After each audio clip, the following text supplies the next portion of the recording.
How is TATA Consultancy Services (TCS) for freshers?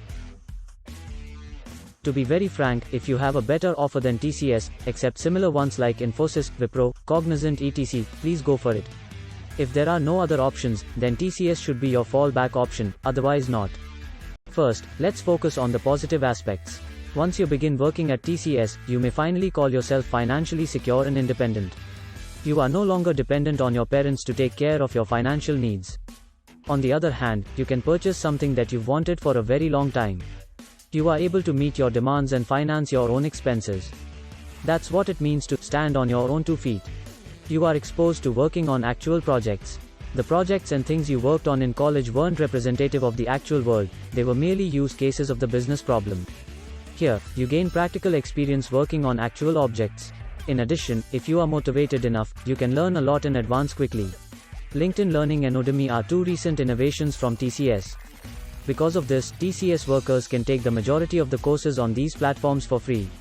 Udemy actually helped me to upskill myself, and you should definitely use it to study things that you find interesting and have a high market demand. This is one of the things I miss the most since leaving TCS. Even though I am one of many who has criticized TCS for its cheap pay and subpar work, it is important to remember that TCS actually gives many freshmen across the nation the chance to find jobs. Numerous engineers leave their engineering careers knowing nothing. They are actually given the opportunity to work with them and make money by mass recruiting organizations like TCS. These new hires may occasionally be the only wage earner in the family, making TCS a dream job for them because it offers outstanding health insurance and work security. You can see how many lives and how many families TCS has impacted with over 3 million employees just in India. However, not everything is perfect in this place. The compensation is among the most frequent causes of employee dissatisfaction with TCS. One of the lowest salaries in the Indian IT sector is offered by TCS. Even its rivals, including Infosys, Cognizant, Wipro, etc., are now paying new hires more. A TCS employee with 2 years of experience might make about 3 rupees and 90 paise LPA, whereas a Cognizant new hire begins at 4 rupees LPA. When you see juniors earning more than you, it can cause an inferiority complex. That's about the starting salary. Something that is really nice in IT is that you can really earn well over the years as you gain experience. However, that is not true with TCS. The annual salary hike is almost negligible. This creates a sense of frustration in many and forces them to look for other opportunities. They can see their peers in other companies earning twice or thrice the amount even though they probably passed out from the same college. The work environment is so poor in most of the projects that there is absolutely no scope of improvement. Then the work pressure gets so huge at times that you cannot balance between work and life. The individuals still pull it off by working 14 to 16 hours daily to meet the deadlines, but at the end of the month when they get that same old salary, they lose their cool and the frustration builds up. Projects are also tagged in a random manner. Your engineering department doesn't matter. You might be from a CS background with expertise in coding and yet you might be allotted to a support project where there is no scope of coding. Also, you might be from core branches who have hardly any programming skills but get tagged under a development project working in some niche technology. I have seen both cases during my tenure at TCS. Everything happens so randomly that you have to surrender yourself to fate and hope for the best. Your organization is only as good as your manager. If your manager is bad, no matter how employee-friendly TCS is, your life will be miserable. Micromanagement is on another level. But the main worry is when employees are not allowed to work on a project or technology of their choice. After working in the same project for years, one naturally gets bored. Some people want to explore other technology that has a better future.